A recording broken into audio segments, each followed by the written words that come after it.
Bienvenue à cette nouvelle rencontre avec 5 nouveaux mots pour une bonne maîtrise de la langue française. Alors le premier mot c'est un verbe et c'est le verbe paniquer.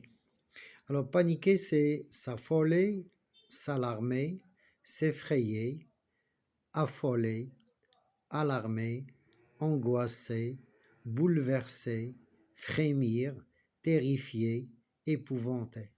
En arabe, hala'a, du'ira, fazi'a.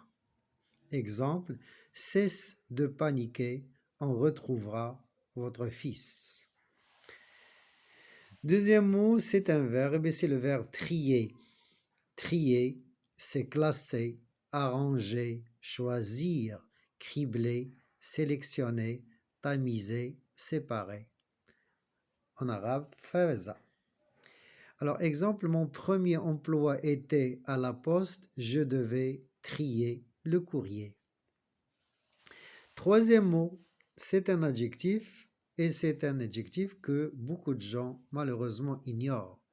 C'est l'adjectif qualificatif sain, qui est en bonne santé. Donc, quelqu'un qui est sain, c'est quelqu'un qui est en bonne santé. Exemple, pour être admis à ce poste, il faut être sain de corps et d'esprit.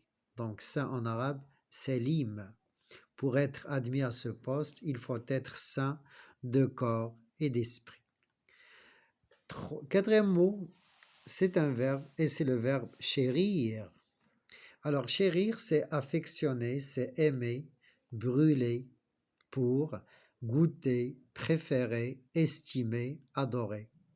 Exemple, ils s'étaient unis pour s'aimer et pour se chérir toute la vie. Ils s'étaient unis pour s'aimer et pour se chérir toute la vie. Et on termine par un adjectif que, bien sûr, on doit connaître. Alors, c'est le mot comateux. Donc, très souvent, quand on visite quelqu'un à l'hôpital, on nous dit qu'il est comateux. Alors, comateux, ça veut dire inconscient, qui est dans le coma, fi bouba. Suite à un accident, par exemple, on peut être comateux. On ne peut réveiller un comateux ni en l'appelant, ni en le secouant, ni en lui tapant sur les joues. Donc, quand on est comateux, pas la peine de vous fatiguer pour essayer de le réveiller. C'est impossible. Donc, voilà pour aujourd'hui. Merci de votre attention. Au revoir et à la prochaine.